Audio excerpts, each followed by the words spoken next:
একজন স্ত্রী, একজন মহিলা 100 জন মেহমান যদি ঘরে আসে, একজনেই 100 জনের রান্না করে। কিন্তু অনেক সময় দেখা যায় যার রান্নায় 100 জনের পেট ভরেছে, ওই মা ওই বোনই শেষ বেলায় এসে কিছু আলু, কিছু হাড্ডি ছাড়া কিছু থাকে। এবার সে মাকে, বোনকে, স্ত্রীকে গিয়ে জিজ্ঞেস করেন, তোমার হাতের রান্নায় তো সবাই পেট ভরে খেয়েছে, তুমি তো শেষ বেলায় এসে কিছু খেতে পারলা না। তখন উনি বলবে, আমার খাওয়া লাগবে না, সবার খাওয়া দেখে আমার মন ভরে গেছে, মন ভরার কারণে আমার পেটের ক্ষুধা চলে গেছে। সুবহানাল্লাহ। একটু বুঝবেন জিনিসটা। আর ছেলেরা, আমি কি বুঝাতে পারছি কথা? আমি তো সেই দলে, বাস্তবতা যেটা সেটা। সারাদিন পরিশ্রম করে আমার বোনের মাথায় যদি ওনার স্বামী একবার মাথায় হাত বুলাই দেয় 2 সেকেন্ড, সারাদিনের কষ্ট 1 সেকেন্ডে ভুলে যাবে। আল্লাহ এটা নারীদের সফটওয়্যারে দিয়েছেন। একটু জোরে বলেন। দ্বিতীয় নম্বর কথা একটু বুঝবেন। সন্তান হওয়ার পরে সন্তানের অভিভাবক মাও আছে, বাপও আছে। এখানে অনেক সন্তানের বাপেরা বসে আছে। বাচ্চা ঘুম থেকে উঠার কোনো টাইম টেবিল আছে? ঘুমারও টাইম টেবিল নেই, ঘুম থেকে উঠারও টাইম টেবিল। বেশিরভাগ বাচ্চাদেরকে দেখবেন দিনভর ঘুমায়। একটু জোরে বলেন না। বেশিরভাগ বাচ্চাদেরকে দিনভর ঘুমায়, রাতভর। তো এই বাচ্চাকে দেখার জন্য কাউকে না কাউকে লাগবে না? বলেন না, কাউকে না কাউকে লাগবে না? সবচাইতে বাচ্চাকে ডিউটি করে কে বেশি, বাবা না মা? আমি শুনি নাই।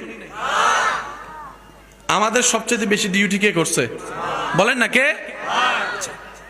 মারও তো একটা ঘুমের দরকার, মানুষ তো। একটু ভেবে দেখেন, আমি শ্রদ্ধার করে বলছি, শ্রদ্ধার সাথে বলছি, একটু ভেবে দেখেন। মানুষের পরিপূর্ণ ঘুম হওয়ার পরে যদি ডাকেন, সে আস্তে আস্তে ঘুম থেকে উঠবে। কিন্তু কাঁচা ঘুম যদি ভাঙে, এবার ভাবেন আপনার বেলায়, আমার বেলায়, সেই রাতে 2টায় 3টায় 10 মিনিট 20 মিনিট ঘুমানোর পর যখন আমি চিৎকার করে উঠেছিলাম, ওই মা নিজের কাঁচা ঘুমকে কোরবানি দিয়ে এই ঘুমন্ত শরীর, চেহারার শক্তি নিয়ে, চোখ নিয়ে বুকের মধ্যে মাই আগলাই ধরে রেখেছিল, মাই আগলাই ধরে রেখেছিল। সুবহানাল্লাহ। এটা মাদের পক্ষে সম্ভব, বাবাদের পক্ষে তো তেমন সম্ভব। অনেক বাবারা আছেন দেখবেন, বাচ্চা যদি কান্না করে রুম পাল্টাই ফেলে। অনেক বাচ্চার বাবারা এমন আছেন, রাত্রে যদি বাচ্চা 2-3 বার কান্না করে, আর এই রুমে থাকবে না, রুম চেঞ্জ। তা আপনি না রুম চেঞ্জ করলেন, বাচ্চার মা রাতে 3টা বাজে যাইয়াও দেখেন শরীরে যখন আর কভার দেয় না, বাচ্চাও ঘুমায় না, শেষ পর্যন্ত বুকের মধ্যে নিয়ে বাচ্চার ঘুম পাড়াতে পারাতে কখন যে উনি ঘুমায় যায় নিজেও বুঝতে পারে না। 5টা মিনিট পরে যখন বাচ্চা আবার কান্না করে ওঠে, আবারও মা সে কাঁচা ঘুম ভেঙে উঠে বাচ্চার সেবায় লেগে যায়, বাচ্চার সেবায় লেগে যায়।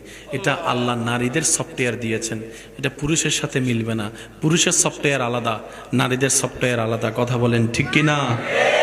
আল্লাহ তাআলা আমাদেরকে একটু বুঝার তৌফিক দান করুন।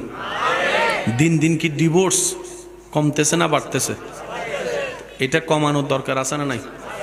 আপনি স্বামী স্ত্রী আলাদা হয়ে গেলেন, মেনে নিলাম, সেই ছোট্ট বাচ্চাটা কার কাছে যাবে? কিছুক্ষণ মার দিকে ফুটবলের মতো লাথি খাবে, কিছুক্ষণ বাবার পক্ষ থেকে ফুটবলের মতো লাথি খাবে। তার অপরাধটা কি জানা বুঝার দরকার আছে না নাই ভাইয়া? আরো জোরে বলেন, বুঝার দরকার আছে না? সেজন্য ইন্নাদ-দীনা ইনদাল্লাহিল ইসলাম।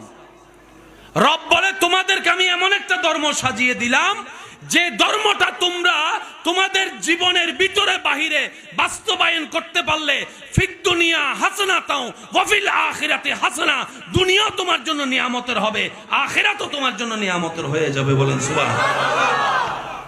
ওই ধর্মটাকে প্র্যাকটিক্যালি যিনি শিখাতে এসেছেন, তিনি হচ্ছেন নবী রাহমাতুল লিল আলামিন।